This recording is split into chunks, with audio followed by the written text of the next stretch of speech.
Вітаю! Ви на YouTube-каналі Еўрарадыё. Праз 2 тыдні беларусаў чакаюць выбары ў каардынацыйную раду 4-го склікання.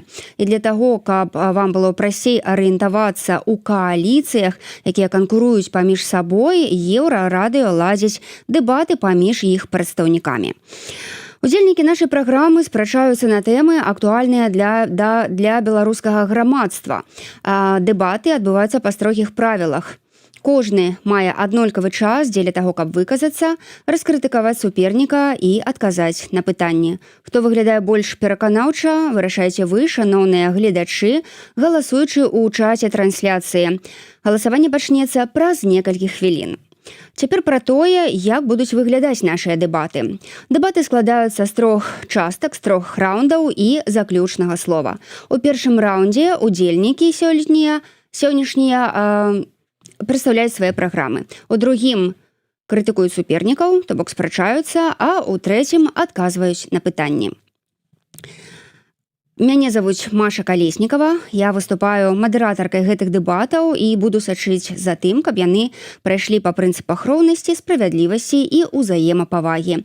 Да таго ж я дадам, што я сёння працую ў тых жа строгіх рамках, што і удзельнікі гэтых дэбатаў, то бок я задаю пытанні коратка і па справе. А таксама я магу спыніць дэбатантаў, калі яны выходзяць за межы рэгламенту. Ну, а цяпер час прадставіць удзельнікаў сённяшняй дыскусіі. Гэта кіраўнік спісу «Беларусы дзеяння» Юра Зянковіч. Юрась, вітаю вас у студыі Еўрарадыё. Добрый день. На экране вы можете бачыць першыя нумары спісу «Беларусы дзеяння». Гэта Юрась Зянковіч, Інна Шырокая і Анатоль Хіневіч. Супернік Юрася Зянковіча, прадстаўнік спісу «Закон і правапарадак» Станіслаў Лупаносаў. Вітаю, Станіслаў. Вітаю. На экране таксама цяпер з'явіліся першыя нумары спісу «Закон і правапарадак». Гэта Сергей Макар, Александр Азараў і Алена Макар. Дадам, што сустрэча Юрася і Станіслава – гэта вынік лёсавання, якое надоечы Еўрарадыё ладзіла. Яшчэ раз нагадаю, што гэта жывы эфір, што абодва нашыя госці знаходзяцца побач са мной у студыі Еўрарадыё. Я кантралюю рэгламент дэбатаў і даю старт глядацкаму галасаванню. Пачынаем першы раунд.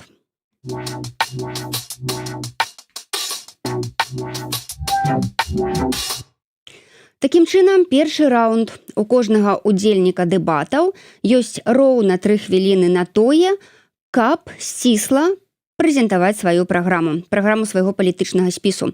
То бок распавесці, чаму гледачы Еўрарадыё, чаму выбарцы мусяць галасаваць за той ці іншы спіс.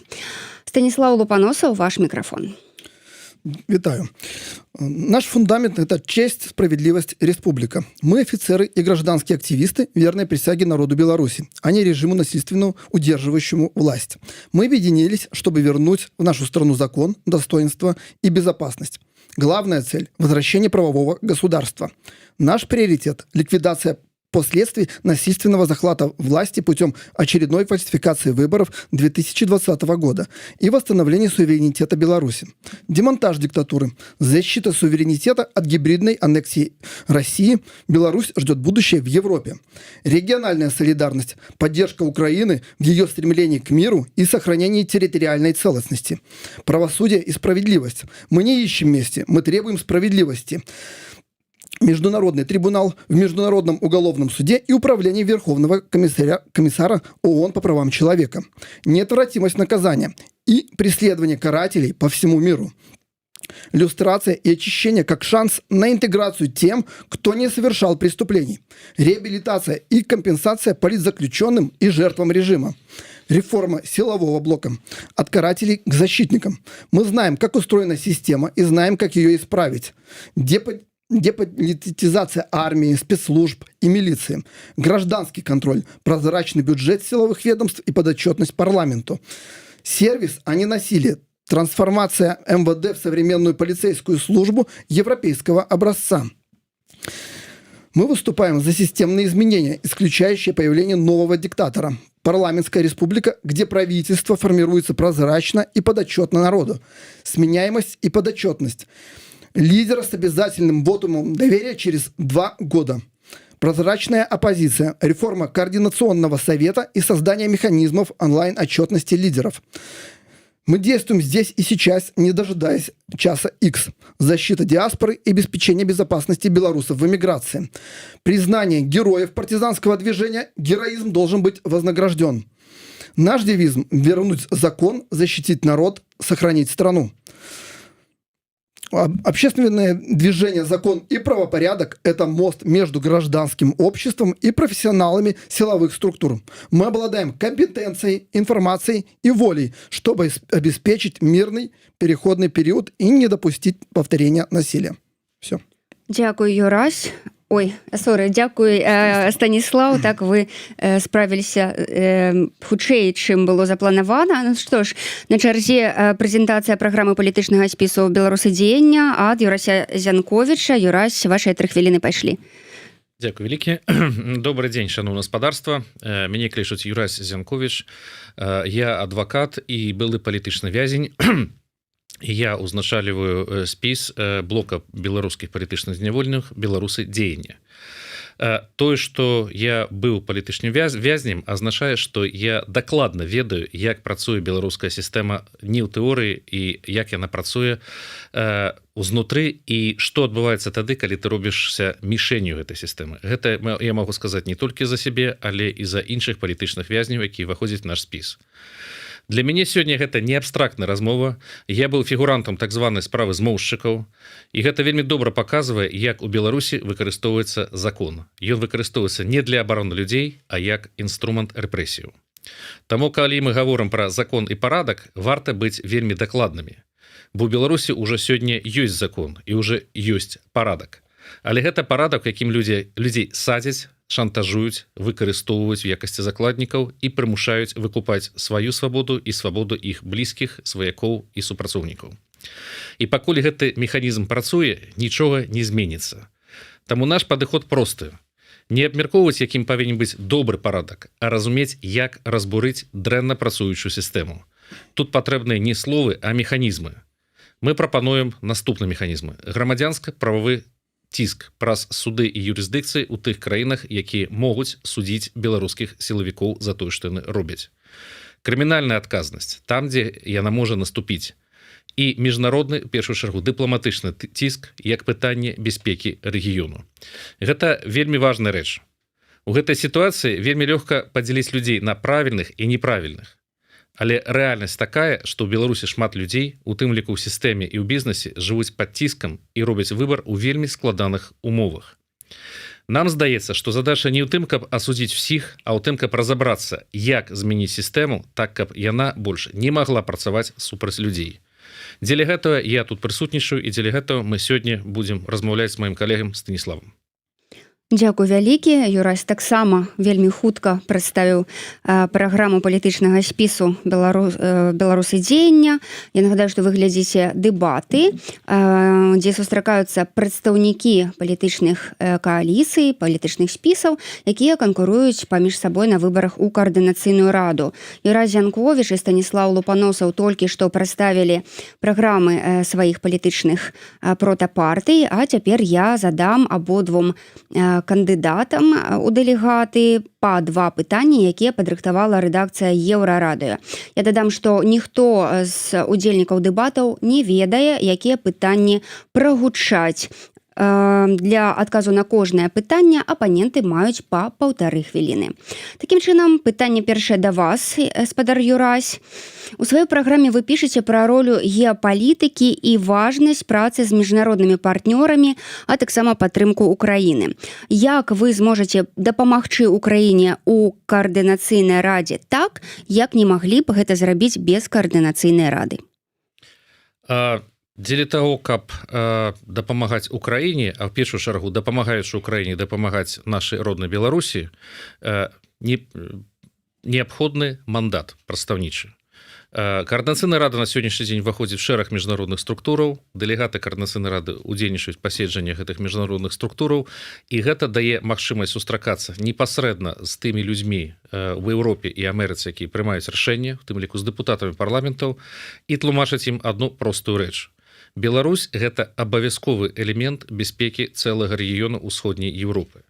На сённяшні дзень беларускі балкон выступае ў бок захаду і стварае непасрэдную пагрозу для краінаў Балтыі, для Польшчы, для Украіны, а таксама і для краінаў цэнтральнай Еўропы, такіх як Славаччына, Чэхія, Нямецчына і іншыя краіны. Без вырашэння пытання дэмакраты ў Беларусі забяспечыць бяспеку гэтага рэгіёна немагчыма, таму што з Беларусі будзе ўвесь час стварацца пагроза. Таму наш пасыл да еўрапейцаў і да амерыканцаў вельмі просты. Укладаючыся ў беларускую дэмакратыю, падтрымліваючы беларускую дэмакратыю, вы падтрымліваеце ў першую чаргу бяспеку сваіх уласных краінаў. І гэта тое, што мы хочам данесці да міжнароднай супольнасці. Дзякуй. Дзякую вам за адказ. Цяпер пытанне да спадара Станіслава Лупаносава. Галоўнай мэтай праграмы фракцыі «Закон і правапарадак» вы называеце дэмантаж дыктатуры і ўзнаўленне законнасці. Як вы збіраецеся гэта ўсё зрабіць з дапамогай координацыйнай рады? Ну, представители Координационной рады, как уже отзначил мой соразмоўца, коллега по дебатам Юрась, уходят в различные международные структуры. Так скажем, Координационный совет общается с представителями международных структур и с помощью... Момент. Не хвалюйтесь. Это вообще сложный вопрос, на самом-то деле, непростой. Это Координационный совет, это площадка, это все внимание приковано сейчас будет белорусам именно к Координационному совету, потому что это единственный орган, избранный самими белорусами. И сами белорусы могут влиять на участников через своих выборщиков, в том числе и на политику в Беларуси. Как сделать демонтаж диктатуры? Это очень сложный вопрос. Так просто... Ну, але вы яго ставіце уверх своей программы, так? Это разговаривать... Мы можем здесь только работать с белорусами, которые выехали, которых насчитывается более 1 миллиона белорусов, находящихся в изгнании, можно так сказать. Через... Будем заканчивать? Да. Ці хочаце працягнуць думку? Бо вы не адказвалі до конца сваю праграму, я могу вам даць яшчэ 20 секунд.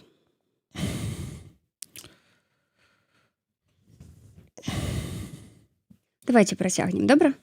Добра, давайте тады, Юрась, да вас будзе пытанне наступнае. Так, вы заснавалі Беларускі дэмакратычны інстытут у Злучаных Штатах і праводзілі кампанію па зборы данатаў.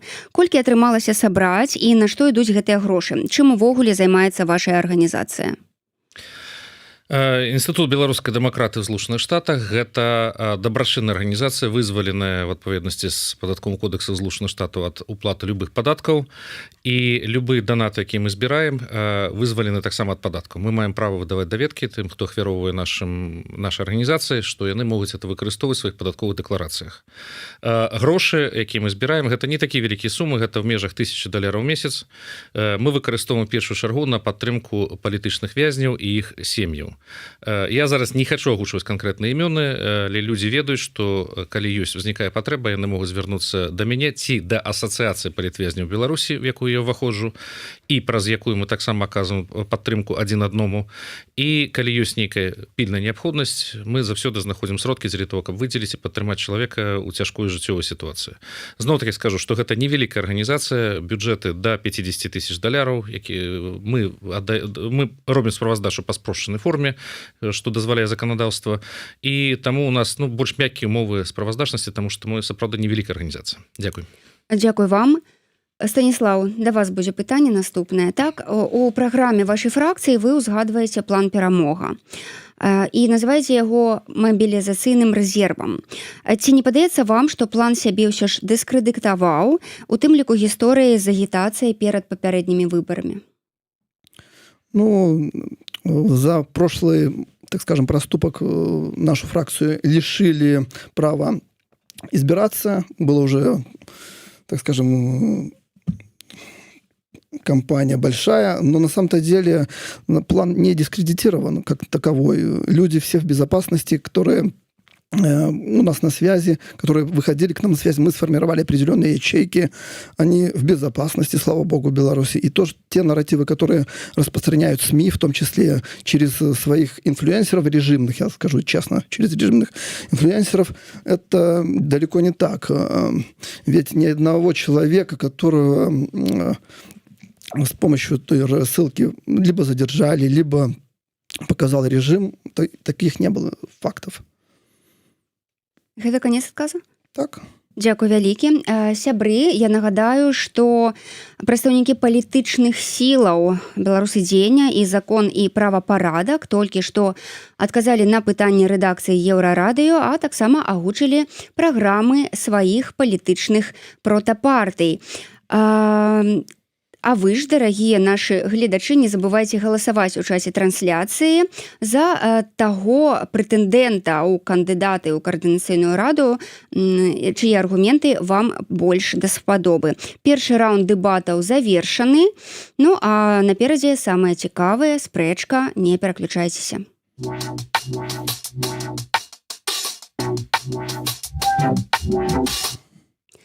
На чарзе другі раунд дэбатаў, раунд канструктыўнай крытыкі, я спадзяюся, альбо рэспекту нават. У гэтым раундзе дыскутанты задаюць адно адному па 4 пытанні. На агучку кожнага пытання даецца 30 секунд. На адказ 1 хвіліна. Я заклікаю удзельнікаў дэбатаў да сумленнай і прыстойнай размовы, ну і, канешне, максімальна канкрэтных пытанняў і максімальна канкрэтных адказаў. Ну і абяцаю жорстка сачыць за часам. Калі пытанне будзе не па справе, на яго можна не адказваць. Ну а першым задае пытанне апаненту Юрай Зянковіч. Юрась, калі ласка, вашыя 30 секунд пайшлі. Дзякуй вялікі. Станіслаў, у вас вялікі вопыт працы ўнутры гэтай сістэмы. Як вы самі для сябе адкажаце на пытанне, што ў гэтай сістэме было прынцыпова не так? Што трэба выпраўляць тут і зараз? Пайшлі ваша хвіліна пайшла. В системе не так. Люди начали исполнять приказы, а не руководствоваться законом. Не текст присяги, который они давали, а именно руководство, а то, что им начальник говорил. Вот что пошло не так в 2020 году. И это нужно менять. Нужно переходить, нужно опять возвращаться к тому, что неукоснительное соблюдение законодательства только самими сотрудниками и остановит сами репрессии, можно сказать. Потому что сотрудникам развязали руки. Их никто не наказал за 2020 год. Их, наоборот, поощрили. Им дали квартиры, им дали звания, им дали должности. Никто не сел в тюрьму. Ни за одно убийство. Зрозумела, дзякуй. Дзякуй вялікі. Цяпер, Станіслаў, вашая чарга задаваць пытанні Юрасю. Калі ласка. Так, ваша программа – это декларация, это манифест. Какие конкретно шаги вы видите? 3 конкретных шага для реализации, допустим, вашей программы. Реальные, практические шаги. Дзякуй вялікі за пытанне. Я ўжо часткова пра гэта гаварыў. Власна, любая праграма – гэта заўсёды маніфест. І праграмы выбарчых спісаў мала адрозніваюцца адзін ад аднаго, тому што нам, в прынцыпе, няма чаго дзеліць. Мы все выступаем за дэмакратыю, мы все выступаем за свабоду і за дэмакратычныя каштоўнасці, за правы чалавека.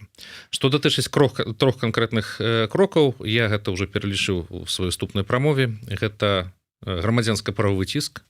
Я асабіста рыхтую іск супраць больш як 50 афіцэраў спецслужбаў, якія спрычыніліся да моёй справы.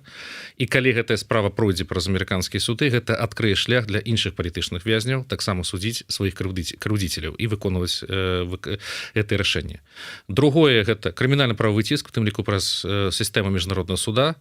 І трэцяе гэта дыпламатычны ціск праз нашых міжнародных партнераў у Злучаных Штатах і в Европе. Дзякуй. Дзякуй вялікі. Другое пытанне да спадара Станіслава ад вас, спадар Юрась, калі ласка. Я, можа, працягну далейшую тэму наконт закону. Вы кажаце выконваць закон.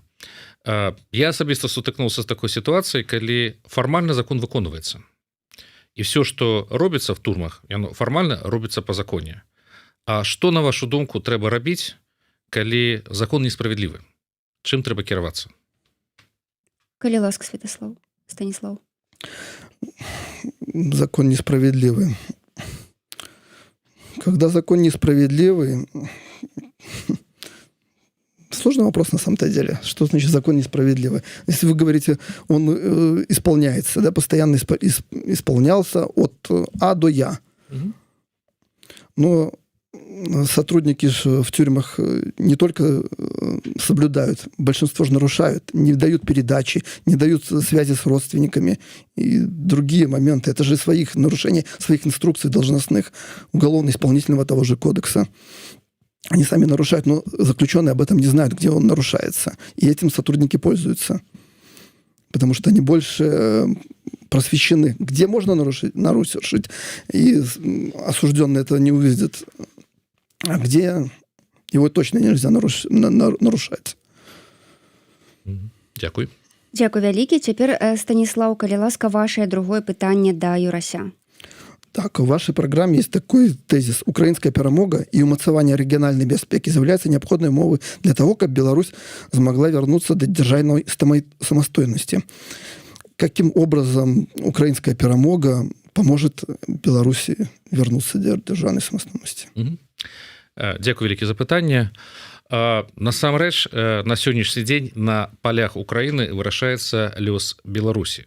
В залежнасці ад таго, хто пераможа гэтай вайне, Беларусь або канчаткова страціць свой дзяржаўны суверэнітэт, або у беларусаў адкрыецца зноў акно магчымасцяў для того, каб аднавіць сваю суб'ектнасць міжнародна-правую, аднавіць свой суверэнітэт і самастойнасць нашай краіны. Таму што не сакрэт, што на сённяшні дзень Лукашенко па руках і нагах звязаны Пуціным і вымушаны выконваць тое, што на яго націск. Я бачу, што вы ківаеце галавой. Ён не заўсёды гэта робіць, але яго можна прымушаць да гэтага праз эканамічны шантаж, чым Расія актыўна карыстаецца.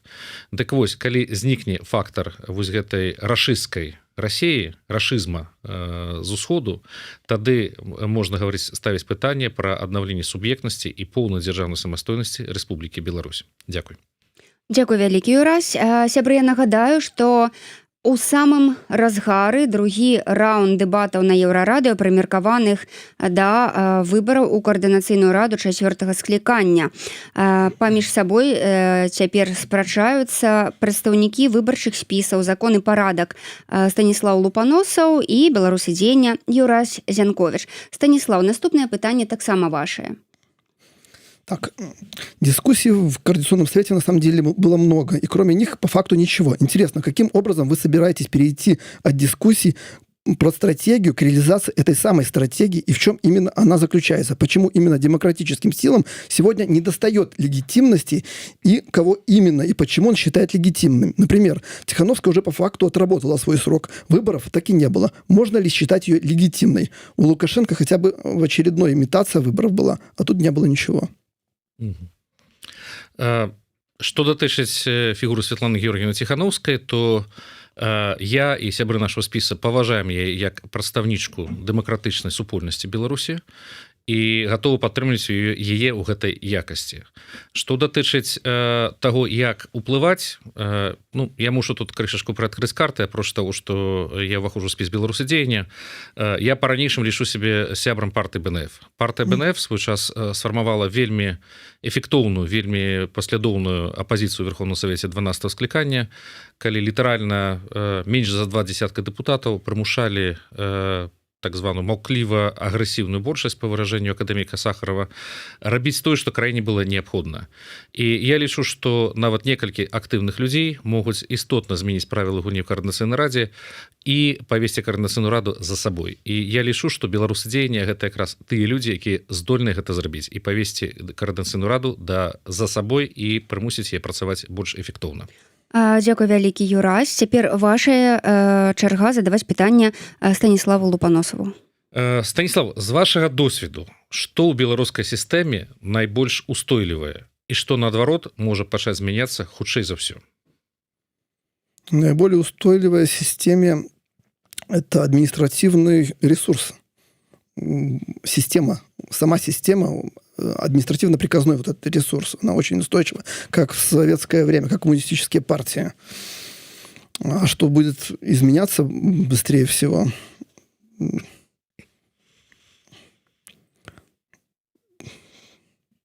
Даже не знаю, что быстрее всего. Милиция будет быстрее всего меняться. Милиция? Да, потому что она ближе всего к народу, она все время с народом работает. Именно та милиция, которая не карает. Милиция громадской бяспеки? Да. Я тут дакладню, яна будзе змяняцца ў які бок? У лепшы ці ў горшы? Конечно, в лепшы. Конечно, в лепшы. Другого выхода больше нет. Дзякуй вялікі. Чацвёртае пытанне, спадар Юрась, задавайце спадару Станіславу таксама. Станіслав, калі глядзець наперад, што, на ваш погляд, павінна змяніцца ў падыходзе да працы сілавых структураў Беларусі? Якім чынам і в якім кірунку мы мусім змяняць наш сілавы блок? Повторите, пожалуйста. Што, на ваш погляд, павінна змяніцца ў працы сілавых структураў Беларусі і якім чынам змяніць гэты сілавы блок дзеля того, каб ён стаў ахоўваць закон, справядлівасць і парадак? Уже об этом говорил, что нужно требовать именно выполнять закон, а не приказы начальников, не какие-то хотелки их незаконные. Тогда будет тогда у нас будет все хорошо в обществе. И сама милицию начнут уважать. Потому что в 2020 год, почему он произошел? Все вышло из-под контроля из-за того, что начали выполнять приказы, незаконные приказы руководства. Они исполняли те инструкции, которые были прописаны раньше. Не исполняли закон. Это стало именно той точкой невозврата, можно сказать. Дякую. Дзякуй вялікі, Станіслаў. І апошняе пытанне вашаму канкурэнту, калі ласка. Нема пытанняў. У вас больш няма пытанняў? Ну што ж, добра, дзякуй вялікі. Я нагадаю, што удзельнікі дэбатаў агучылі пытанні і прэтэнзіі адно адному.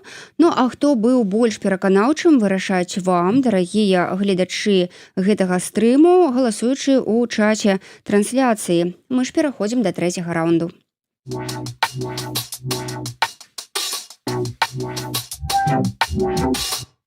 У нас сёння вельмі хуткія дэбаты і на чарзе ўжо трэцяя частка, трэці раунд. Тут будуць агучаныя пытанні ад аўдыторыі Еўрарадыё. Мы іх сабралі, прааналізавалі, сфармулявалі і будзем цяпер іх задаваць. Кожны з цяперашніх гасцей мае па 1,5 хвіліны дзеля адказу на гэтыя пытанні. Такім чынам, першае пытанне будзе да Станіслава Лупаносава. Вы ставіце мэту дэмантажа дыктатуры, але не ведаеце, як гэтага дабіцца? Как добиться? Конечно, знаем. Ну, так расскажите як, тому што у пытанні, якое я вам задавала, вы такі не адказалі на яго. Ну, калі ласка. Под международным тиском проведение... Так, это сложный вопрос. Вы ўжо пра гэта таксама казалі.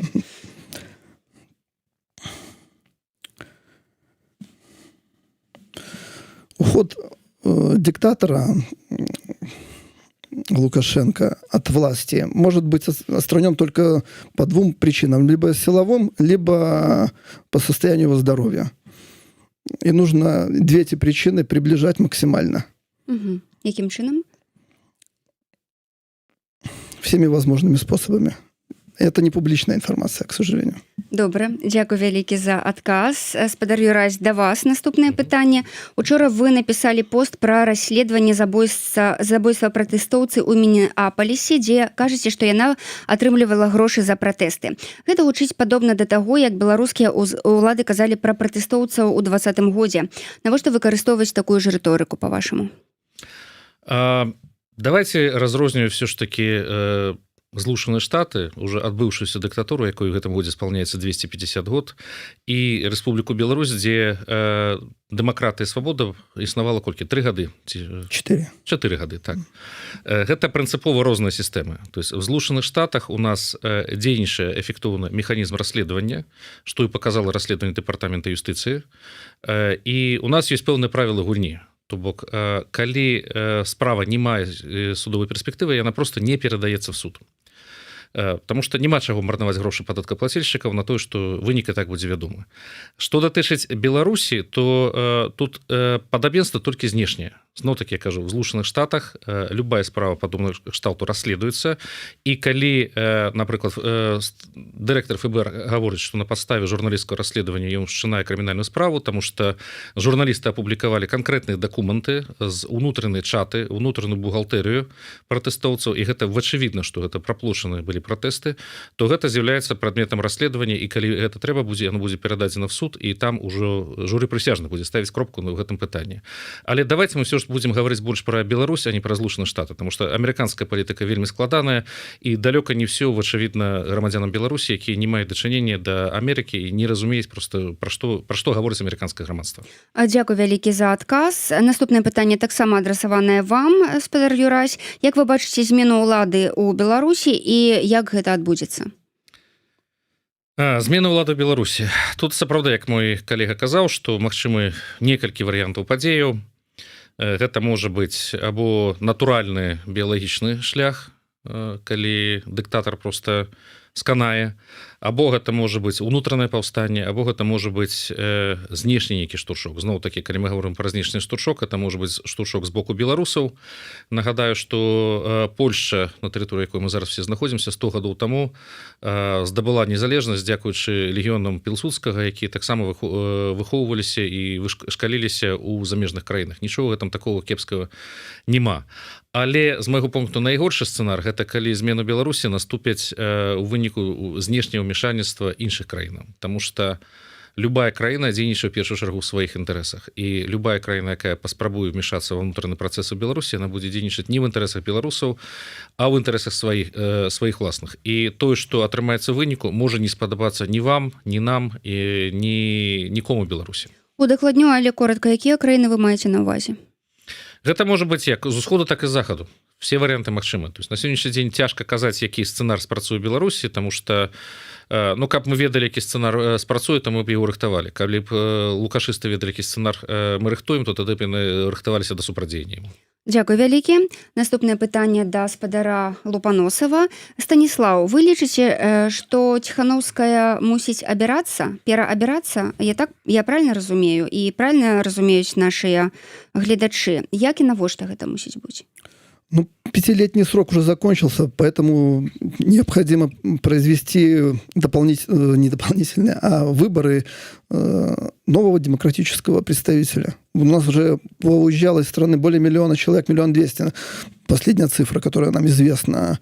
И что, мы не сможем выбрать белоруса достойного? Конечно, сможем. У вас есть кандидатуры? Кандидатура выберет белоруса. Нету кандидатуры конкретной.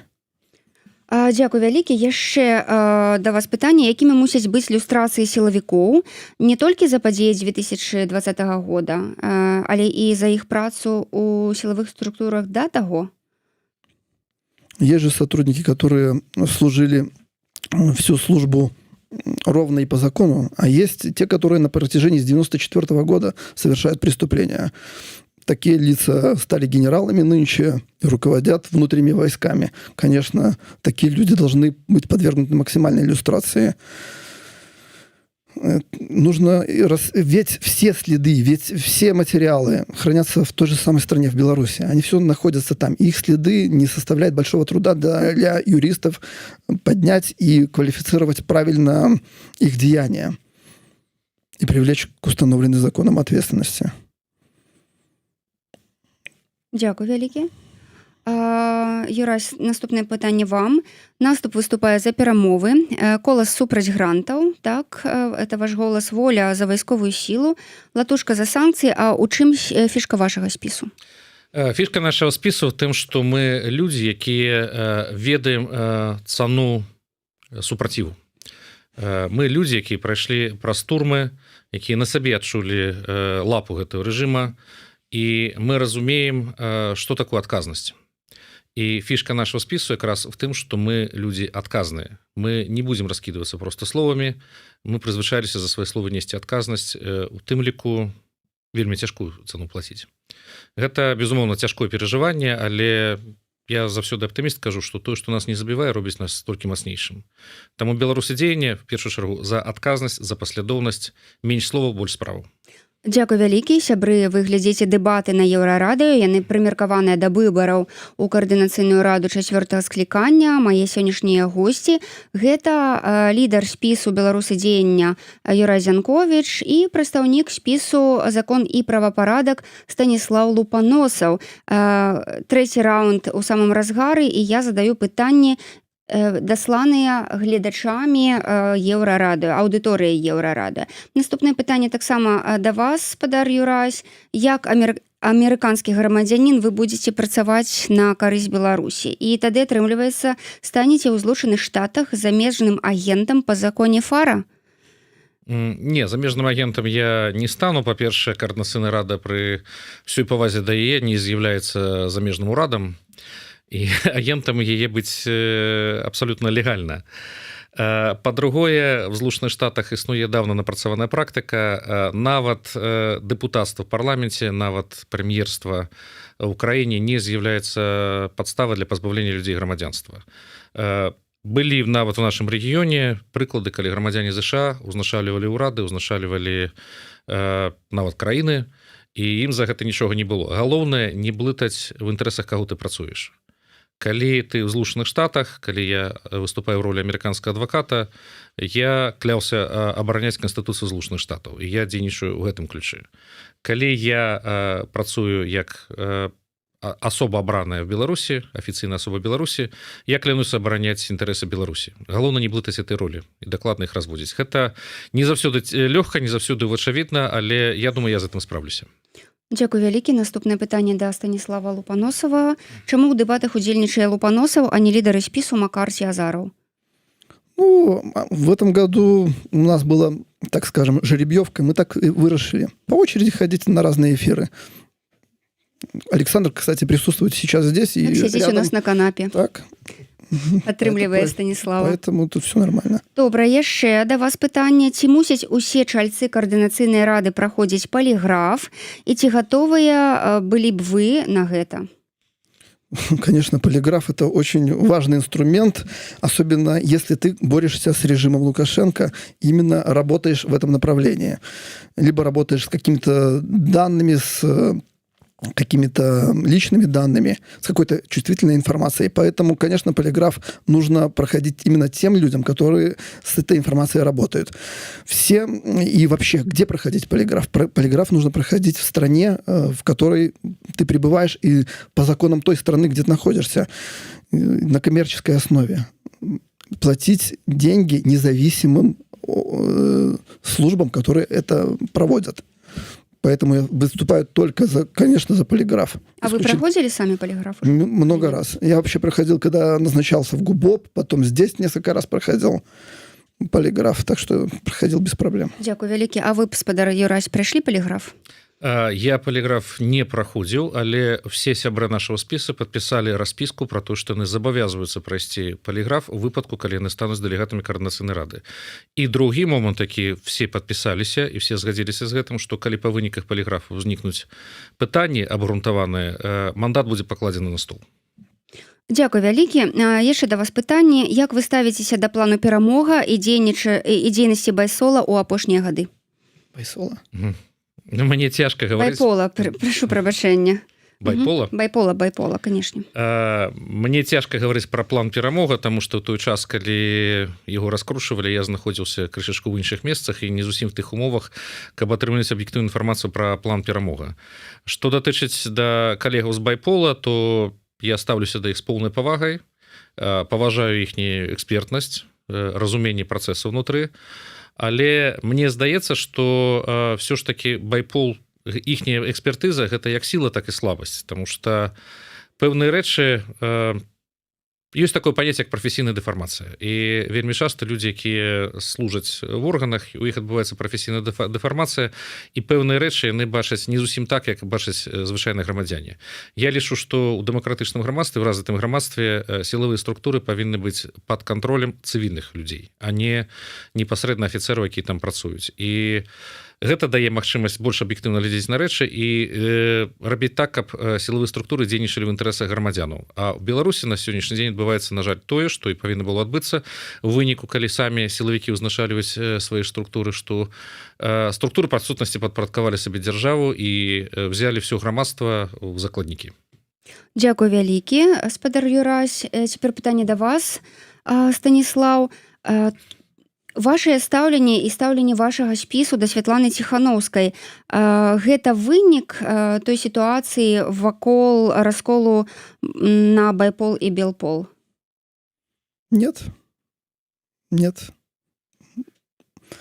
Это вынік закона, то, что 5 лет прошло, дай, уходи. Все очень просто, чтобы человек не засиживался в должности. Человек должен менять свое место работы, чтобы двигаться, как-то самому даже развиваться, а не запресневеть. Дзякуй вялікі. Цяпер будзе пытанне да абодвух нашых дыскутантаў. Ці мусіць каардынацыйная рада і дэмакратычныя сілы займацца праблемамі, напрыклад, гендернай роўнасці, сексуальных меншасцяў і гэтак далей у Беларусі і сярод беларусаў эміграцыі? Што вы думаеце пра гэта, спадар Юрась? Я не хаваю ніколі свой кансерватыўны светапогляд, і да пытанняў гендера у мяне сваё вельмі спецыфічнае стаўленне.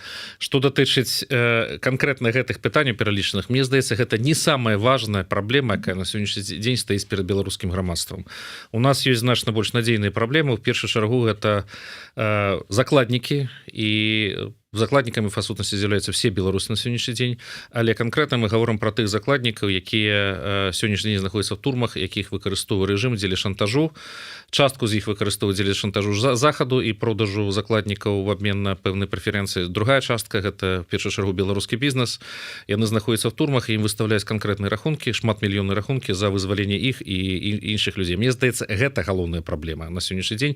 І пакуль мы не вырашым гэтых праблемаў, пакуль мы не вызвалім Беларусь ад всіх гэтых пытанняў, гаварыць пра все іншыя рэчы гэта другаснае. Станіслаў, што вы скажаце пра гэта? Повторите, пожалуйста, пытанне. Ці мусіць каардынацыйная рада і ці мусяць агулам дэмакратычныя сілы займацца праблемамі, такімі як гендерная роўнасць, сексуальныя меншасці і гэтак далей, так, у Беларусі і сярод беларусаў у эміграцыі? Это вопросы, если очень сильно беспокоит кого-то, то, конечно, им нужно заниматься. Но я считаю, что первоочередной вопрос – это нужно помогать белорусам, которые находятся и выехали из страны, которые не могут легализоваться, получить документы. Проблемы те же по органам регистрации автотранспорта. Да, их целая куча здесь проблем белорусов. И только, замечу, более 30 тысяч белорусов получили международную защиту. А ведь большинство белорусов – это политические, это преследуемые режимом. И им нужно помогать в этом направлении, собирать доказательства для их легализации, для того, чтобы они могли нормально уладкавацца и жить спокойной жизнью. Дзякуй вялікі. Наступнае пытанне таксама прылецела да вас. Вы дамагаецеся выканання законаў сілавікамі, але шмат якія законы ў Беларусі цяпер супярэчаць праву. Што тут рабіць? Фармальна ёсць закон, але з ім ўсё зразумела. Сейчас с этим ничего не сделаешь. Сейчас просто документировать нарушение закона для выставления счетов, как говорится, в будущем. Сейчас в Беларуси что-то делать, какую-то активность, это же прицел на себе рисовать. Нужно действовать безопасными средствами, обращаться в те инициативы, которые умеют это безопасно работать, собирать доказательства. Ну што ж, пытанні скончаныя. Я нагадаю, сябры, што гэта трэці раунд дэбатаў, у якім сустракаюцца кандыдаты ў дэлегаты ў каардынацыйную раду. Юрай Зянковіч, лідар спісу закон і... Так, я ўжо пачынаю блытацца, да? Лідар спісу «Беларусы дзеяння» і Станіслаў Лупаносаў, лідар спісу закон і правапарадак. Толькі што нашы госці адказалі на пытанні аўдыторыі Еўрарадыё. Сябры, калі ласка, актывізуйцеся, таму што ўжо хутка, праз 3 хвіліны галасаванне будзе спыненае, а мы ж афіцыйную частку дэбатаў заканчваем.